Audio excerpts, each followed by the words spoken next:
This video is not about rumors, it is not about shock.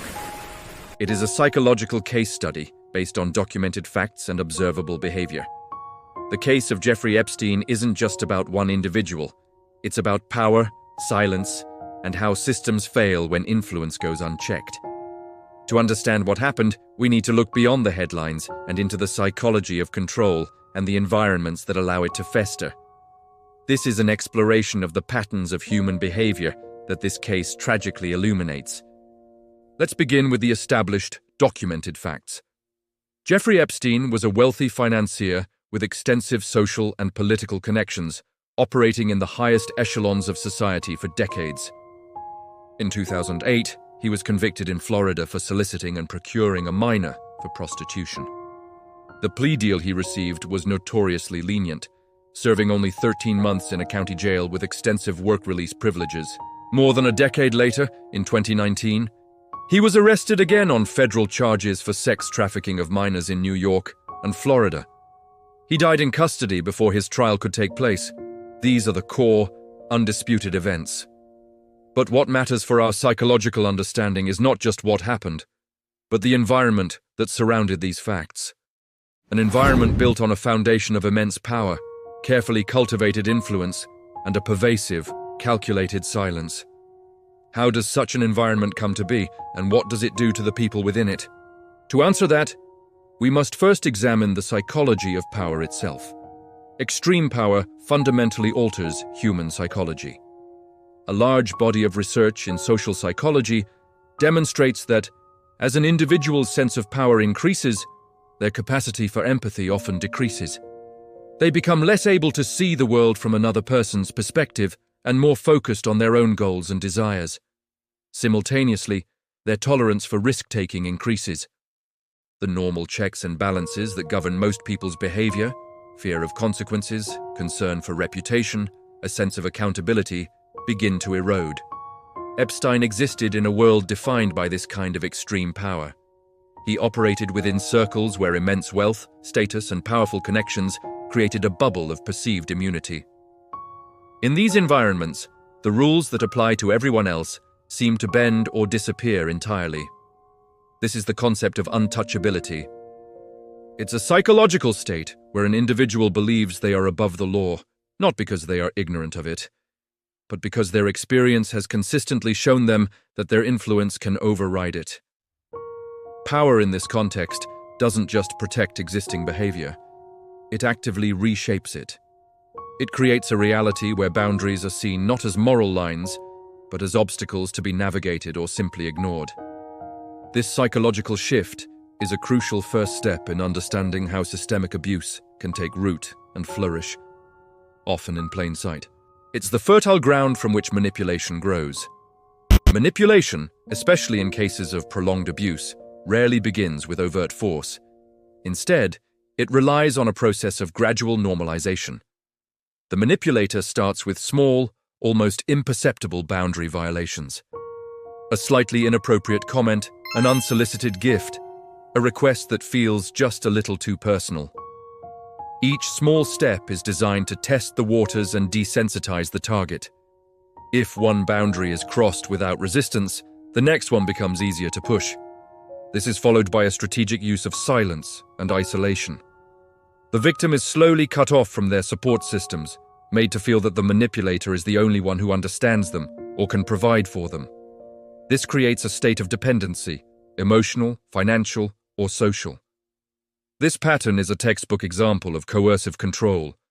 The control is psychological long before it becomes physical. Victims are not just overpowered, they are systematically confused. Their sense of reality is warped, and they are made to feel utterly powerless. Their own judgment is undermined until they begin to doubt themselves, making it even harder to recognize the manipulation for what it is. The abuser creates a closed loop, a private world with its own set of rules, where they are the sole authority. This internal psychological prison is often far more effective at trapping a victim than any physical lock and key. But this control doesn't exist in a vacuum. It is propped up by the silence of those on the outside. Why does silence persist, even when people suspect wrongdoing? The answer is complex, but it often boils down to fear. Fear of losing one's status, of being cast out from a powerful social circle, fear of professional or financial retaliation, fear of being disbelieved or publicly shamed. In environments built around a central, powerful figure, loyalty is a form of currency. Speaking out is seen not as a moral act, but as a betrayal that carries severe social consequences. Psychology offers a powerful explanation for this phenomenon: the bystander effect and the diffusion of responsibility. When a group of people witnesses a problematic situation, each individual is less likely to intervene because they assume someone else will. Responsibility becomes diffused across the group. Everyone waits for someone else to be the first to speak, to take the risk. This effect is magnified exponentially when the wrongdoing is tied to a powerful and well-connected individual like Epstein. The perceived personal cost of speaking out skyrockets, while the perceived effectiveness of doing so plummets. Silence, in this context, is not a passive absence of noise. It is an active, collective decision driven by a rational calculation of risk and reward. It is a protective mechanism for the bystanders, but it becomes a wall of reinforcement for the perpetrator and a cage for the victims. When individual silence is replicated on a larger scale, it leads to institutional failure. Institutions, be they legal systems, law enforcement agencies, or financial organizations, are not abstract entities. They are made up of people. And those people are subject to the same psychological pressures, incentives, and fears as everyone else. When holding a powerful individual accountable threatens careers, reputations, or the institution's own stability, a powerful incentive emerges to look the other way, to minimize the problem, or to find a path of least resistance. The 2008 plea deal is a stark example of this. It was a systemic decision that prioritized expediency and the avoidance of a messy, high-profile trial over delivering justice. This is not a failure unique to this case. It is a recurring pattern in human organizations. Systems are designed to perpetuate themselves. When faced with a threat, their primary instinct is often self-preservation, not moral courage. Accountability becomes a liability.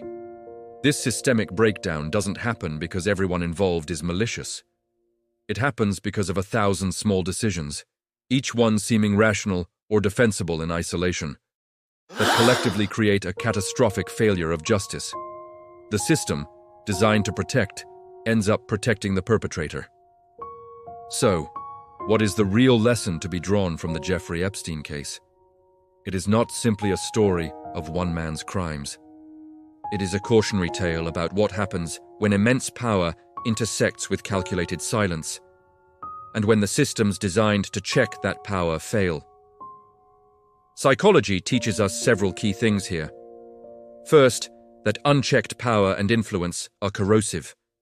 They can distort an individual's behavior, erode their empathy, and create a sense of untouchability. Second, that silence is a powerful enabler of harm. It is rarely born of ignorance, but of fear, self-interest, and the diffusion of responsibility. And finally, that our institutions are only as strong as the people within them, and they are vulnerable to the same human pressures that allow wrongdoing to go unchallenged. Understanding these patterns is not about feeding outrage or assigning blame. It's about developing awareness. It's about recognizing the warning signs in our leaders, in our communities, and in our systems so that these toxic patterns are not allowed to repeat.